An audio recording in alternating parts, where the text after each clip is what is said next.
We have a warning concerning Elon Musk's SpaceX Starlinks because they're making the Earth vulnerable to deadly asteroid strikes. That's because the astronomers have warned him time and again, before he sent the recent batch up, that they can't observe the skies because the first satellites that went up were shining so much that the telescopes were being blinded by the reflection of the sun on the Starlink satellites.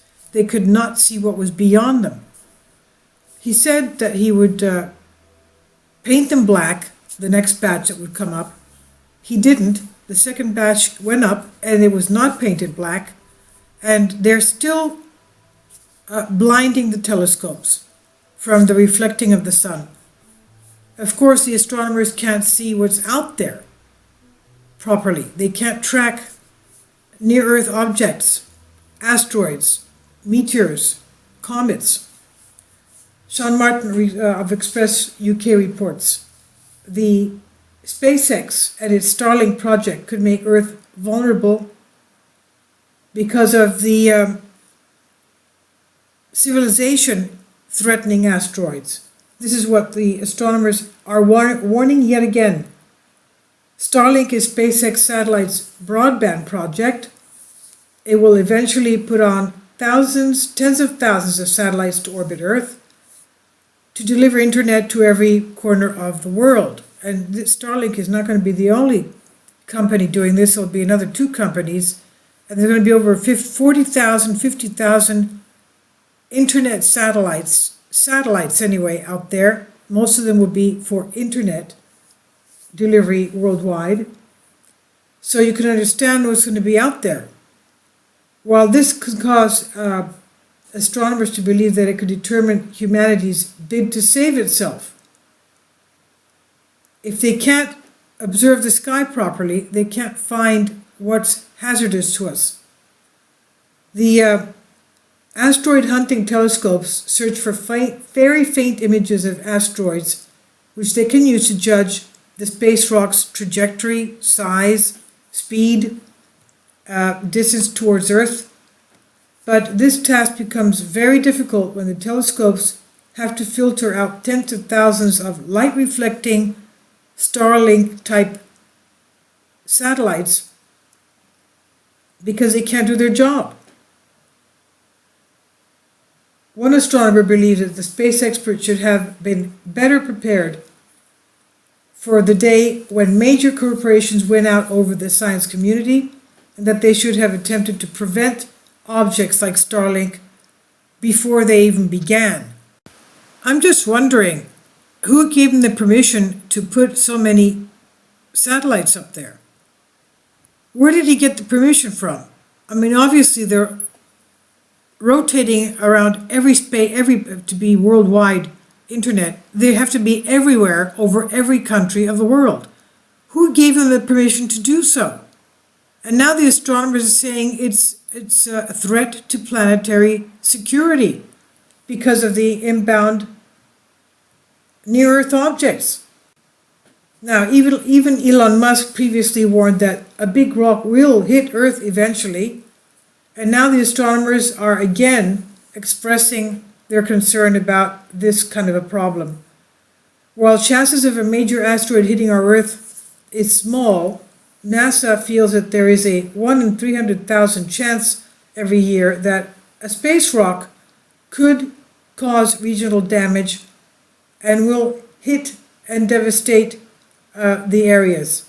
It's not impossible. NASA has made great strides to discover near-Earth asteroids.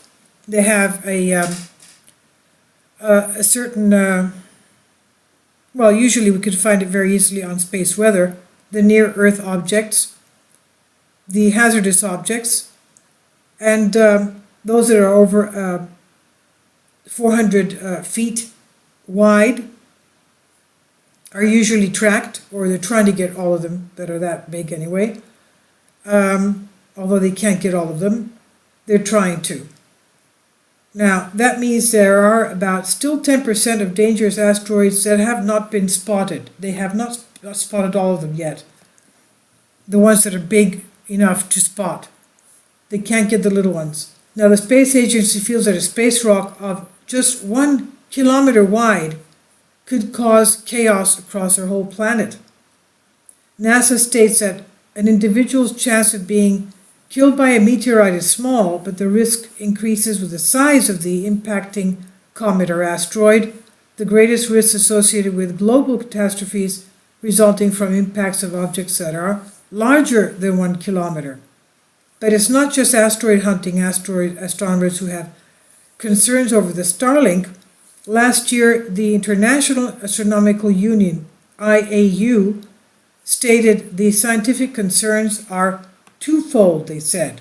First, the surface of the satellites are often made of highly reflective metal. We're talking about the StarLink, of course, and reflections from the sun in the hours after sunset and before sunset make them appear as slow-moving dots in the sky. Although most of these reflections may be so faint that they are hard to pick up with the naked eye, they can be detrimental and to the sensitive capabilities of the large ground-based telescopes, including the extreme wide-angle survey telescopes under construction. And now the second problem is, despite notable effects, the efforts to avoid interfering with radio astronomy frequencies, aggregate radio signals emitted from the satellites, the constellation of the satellites, can still threaten astronomical observations at radio wavelengths. They said recent advantages in radio astronomy, such as producing the first image of a black hole or understanding more about the formation of planetary systems, were only possible through concerted efforts in safeguarding the radio sky from interference. And obviously, once the satellites are up there, that is no safeguard. There's no more safeguarding of the radio sky. So, what to do now? Are we supposed to wait until they fall back to Earth? And until then, we just keep our fingers crossed? I don't know. What do you think? Please comment and share. And also, please note that they've demonetized me, and I'll leave my link to my Patreon account in the description box. If you'd like, send me your email so I can keep contact with you just in case. I don't know what they're going to do with my channel. I have no other platforms, just this and YouTube and Patreon. And I'll leave links below for you for this. This is from Express UK.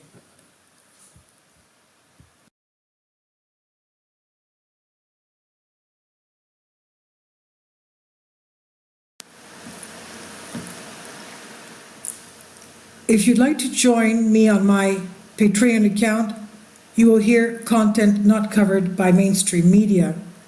These riveting stories will be based on my research, and I will state my opinions and give my personal insight on diverse and controversial subjects and world events not covered by mainstream media, and not supported by YouTube guidelines.